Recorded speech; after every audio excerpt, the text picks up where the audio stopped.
Welcome to a new episode of The Professor.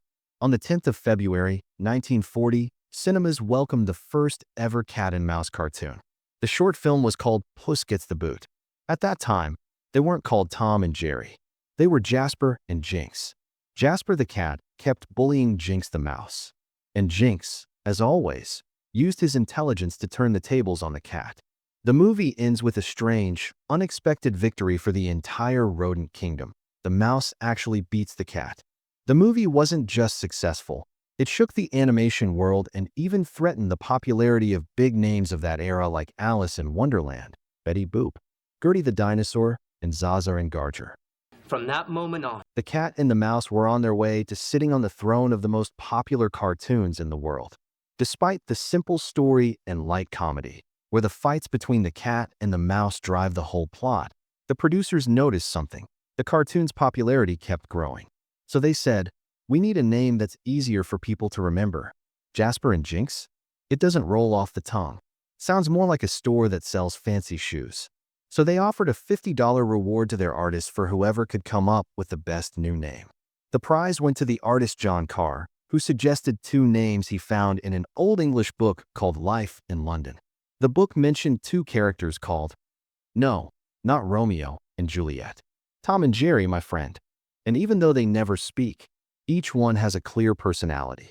Jerry is the smart brown mouse who just wants to have fun and eat in peace.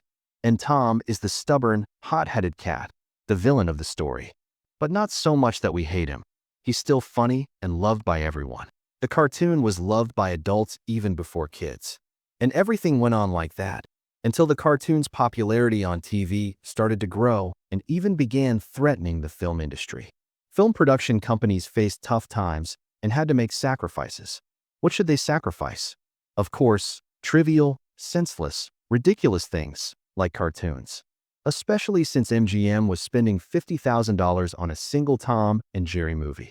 My friend, that's a lot now. Imagine how huge it was back then. Eventually, the company shut down its animation division completely. They had no time, no one was buying their films, and in 1957, they let go of the original artists William Hanna and Joseph Barbera. But they didn't stop there. They went on to create cartoons like the Smurfs, Scooby-Doo, and the Flintstones. A few years later, the company realized there was nothing more ridiculous than what they had done. They saw that cartoons could actually have saved them during those tough times. So in 1961, for years after shutting down the animation division, they decided to bring production back. And once again, they produced Tom and Jerry, this time without the original artists. They put Gene Deitch in charge of directing. Before that, he ran an animation studio in New York. In 1959, he met the love of his life, and they moved together to the Czech Republic, where they settled down. Later, the company contacted him to direct Tom and Jerry. They told him, while you're there, hire Czech artists. We want to save money. Wages in America, paid in dollars, are too high. Find some affordable talent nearby. And of course, this all happened during a global event called the Cold War. And who was it between? It was the US and the Soviet Union and its allies. And who was close to the Soviet Union? The Czech Republic. Great, you got it. So the company had to secretly produce Tom and Jerry movies in Prague, in the Czech Republic. That's so great, Professor. That means that despite this war, art was able to overcome borders and make two countries that were against each other work together. And not just any work on cartoons that go to kids. My friend, the problem, of course, came from the Soviet Union. They had very strict censorship and restrictions that kept the Soviet Union and Northern Europe separated from the rest of the world. So the Czech artists had never seen a Tom and Jerry movie before. And it led to the production of a very different version of Tom and Jerry than what people were used to. If you're a fan of Tom and Jerry, you'll notice a clear difference in the movies released during that time. Bad animation, weak characters, not the Tom and Jerry we know and love. Anyway, when these episodes aired, the company didn't put the Czech artists' names in the credits. Why, Professor? To avoid connecting Tom and Jerry with communism. So instead, they used fake American artist names. Then the Czech artists said, we were already underpaid, and now you're taking credit from us just to get noticed in America and find work? We came here thinking we'd get a taste of capitalism. Is this what capitalism looks like? Honestly, yes. After that, The Czech artists refused to work on the project again. Anyway, my friend, here's the funny part. When the audience saw the movie, they said, "What is this trash?" The director, Gene Deitch, even said in a 2019 interview that he received death threats because people didn't like his version. The company then let Gene Deitch go and brought in Chuck Jones, who had been working for their competitor, Warner Brothers, the creators of Looney Tunes. Mr. Chuck drew Tom with thick eyebrows and a slightly crooked head, similar to the Grinch, which he had designed. He went on to make 34 successful Tom and Jerry movies from 1963 to 1967, and eventually, the series began airing on TV when CBS obtained the rights. If there's a description that fits Tom and Jerry, it would be the ultimate trend. A cartoon that traveled through time and space, successful anywhere, anytime, for all ages and both genders. But what's the secret behind this massive success? And it's not just social popularity. Tom and Jerry was nominated 13 times for Oscars and won 7 for Best Animated Short Film, with classics like The Cat Concerto, The Two Mouseketeers, and Johann Mouse. However, despite this crushing success, in the 70s it started facing accusations of violence, which, by the way, still happens today. In 1991, the Cold War peacefully ended, and the world finally became a safer, more peaceful place. That's when the production company released the Tom and Jerry movie in 1992. Its description read, "To save the life of a young girl, this cat and mouse will have to do the impossible. They'll have to get along."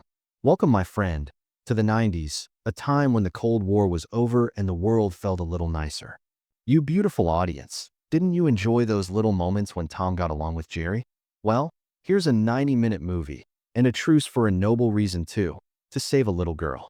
Of course, my friend, you're probably expecting that people wept in the theaters, moved by the message, how beautiful it was, how amazing it was.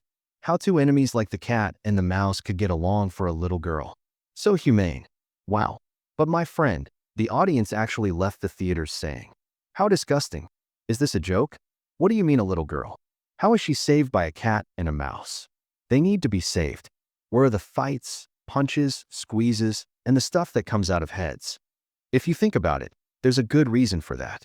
Besides perfect timing, great music, and smart writing, you'll notice that Tom and Jerry's comedy is built on pain.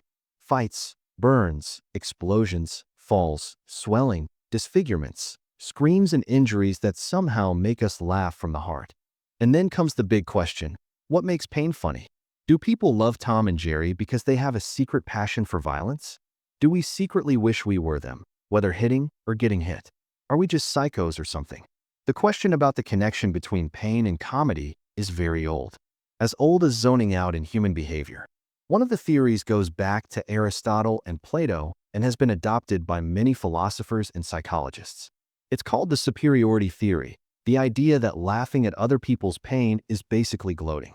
Seeing someone struggle makes you feel superior, or at least reassures you that you're not alone and that you're a little better off. So you laugh subconsciously, because gloating makes you feel superior. Researchers who specialize in studying laughter. Yep, there's an entire field just for that. They believe the reason we laugh is a pleasant psychological transformation. Basically, something shifts in your mind that makes you feel happy. You go from feeling helpless and incomplete to feeling a sense of superiority and control. In one experiment, a researcher deliberately treated some participants rudely. Then, he spilled tea on himself in front of them. And, of course, the participants enjoyed it far more than if he had spilled the tea after being nice. Here, they feel superior to him, and they want to feel even better since he treated them badly. So now, let's take all of that and apply it to Tom and Jerry. The American historian Jerry Beck says the global popularity of Tom and Jerry comes from people understanding Jerry's point of view. Most of us have someone in our lives who controls us, decides our happiness, and drives us, like a boss, a father, politicians, or even a homeowner, or their cat, Tom. So we laugh because we see this small, weak animal win against a much bigger figure. We experience Jerry's victory as if it's our own, the victory we secretly wish for in real life. This is one of the most successful and well-known types of comedy, setting the boundary between humor and seriousness. It's called role reversal. Naturally, the strong beats the weak, the old beats the young, the cat beats the mouse. But when the roles are reversed, when the weak becomes strong, that contradiction makes us laugh. Here, realizing this contradiction is one of the main reasons we laugh. Regardless of whether it's moral or not, you can't help but laugh when a student mocks a teacher. The teacher has power and authority, while the student has none, and just like Horace Walpole said, and yes, feel free to post this on your Twitter, life is a comedy for those who think, and a tragedy for those who feel. In the beginning, my friend, Tom and Jerry looked more like real animals. When Tom was in pain, he screamed like a cat, which was kind of annoying, because then we just imagine a cat in pain. So they made Tom scream like a human. So, Professor, if a cat is in pain, that's bad, but a human in pain is okay? Yes, my friend, it's okay. In fact, it's much funnier, and people loved it. How, Professor? First, the idea of hearing a man's voice coming from a cat is funny in itself. Even when Tom makes a sound, his voice is a bit hoarse. Second, we understand human pain more than the pain of an animal. We don't sympathize with animals the same way we do with humans. Laughter and pain are more connected than you might think, my friend. It might seem like they're on opposite paths, but in the end, the path makes a U-turn. Let me surprise you and say this. Laughter isn't always happiness. Why, Professor? Because laughter isn't just an evolution of smiling. It's actually connected to behaviors like eagerness and panting, heavy breathing. This encourages the release of endorphins, which reduce our sense of pain, and it also helps with social bonding. That's why Dr. Robin Dunbar from Oxford University observed that laughter increases as pain increases, helping to reduce its intensity. And the British psychologist William McDougall says we laugh because humans are, well, miserable creatures. So when we laugh, it makes us feel better. Because, in his view, laughter doesn't necessarily express happiness, it generates it. Even if you're laughing intentionally. And the more mentally stressed you are, the more you need laughter to reduce the intensity of your pain, as a kind of defense mechanism. Dr. Sophie Scott from UCL describes laughter as a pressure cooker explosion. Emotional buildup sometimes comes out as laughter, which is a healthy way to release feelings like nervousness, anger, or awkwardness. Think cringe comedy, like The Office, a comedy based on awkwardness. When I watch Michael Scott, I feel awkward too. He bullies Toby throughout the entire series. That's why people who suppress their emotions a lot end up laughing their heads off. These people laugh easily at anything as an alternative way to cope with pain. Any tiny thing can make me laugh. I carry too much inside. The Indian-American neuroscientist V.S. Ramachandran suggests in his book A Brief Tour of Human Consciousness that laughter evolved as a signal to ourselves and others that what seems painful or threatening isn't actually dangerous. He sees it as a way to warn people not to waste energy or resources on a false alarm. Like when you laugh at a friend falling, or at Tom and Jerry when they beat each other up. In addition to the comedic context, it signals that nothing serious is happening. And no matter what type of pain we feel, in some context it can become a funny story. In an article for the New York Times titled "Stop Posting Your Child's Tantrum on Instagram," it says that when parents see their kids angry or crying over something silly, they're wired to react immediately and their blood pressure rises.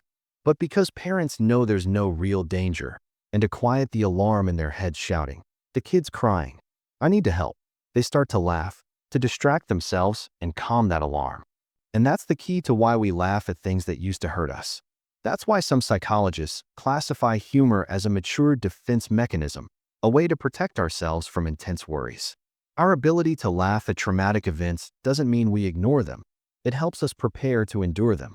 The ability to face trauma with humor or jokes is actually a sign of healing. Being able to laugh at the moment of trauma or shortly after shows that we can handle it. Psychologists, my friend, believe that comedic abilities develop during teenage years as a mechanism to adjust to the pain we're going through. During teenage years, you're at the peak of social awkwardness. What is a teenager but an awkward person? And the proof of this is that many comedians come from difficult social or economic backgrounds, or had rough childhoods. It's hard to find a mentally stable person who makes people laugh. Did you notice that awkwardness? In a study at the University of New York on successful comedians earning six figures or more, it was found that 80% had received psychological treatment at some point in their lives. Not just that, They also confirm that they're afraid of getting better. They worry that psychological treatment might actually work. Because if they mentally healed and got better, they might stop being funny. Comedians see their struggles as a key part of their abilities. In a Time magazine interview with the comedian Jim Norton, he said, "The deeper the hole gets, the more comedy you need to climb out of it." That's dark, Professor. Should I turn the light on?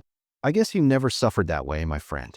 You never felt the kind of comedy that's built on psychological problems and existential crises. You didn't, and thank God for that. Comedy is a type of self-treatment for comedians like Jim Norton and for viewers themselves. When we put pain in context and see it from a different perspective, it can be funny. And we're not saying it's the best way to deal with everything, but it can be a way to see the light at the end of the tunnel. Context matters. And if the context is a cat and a mouse fighting, with few words but big impact, no matter how different they are, they can't be apart. So you follow that context, and you learn lessons through your favorite cat and mouse. Today we learn how our instincts sometimes push us to laugh at other people's pain. So, don't let your emotions control you, my friend. That's it, my friend. Anyway, I hope you laugh a lot. Not because of psychological pressure or existential crises, but because you're a happy person who enjoys being around people, laughing with them, not at them. That's it. If you enjoyed this, your support really helps us keep making videos like this. So don't forget to like, subscribe, and hit the notification bell. Share it with your friends, laugh together, and keep enjoying the world of Tom and Jerry, and maybe a little psychology too. See you, my friend.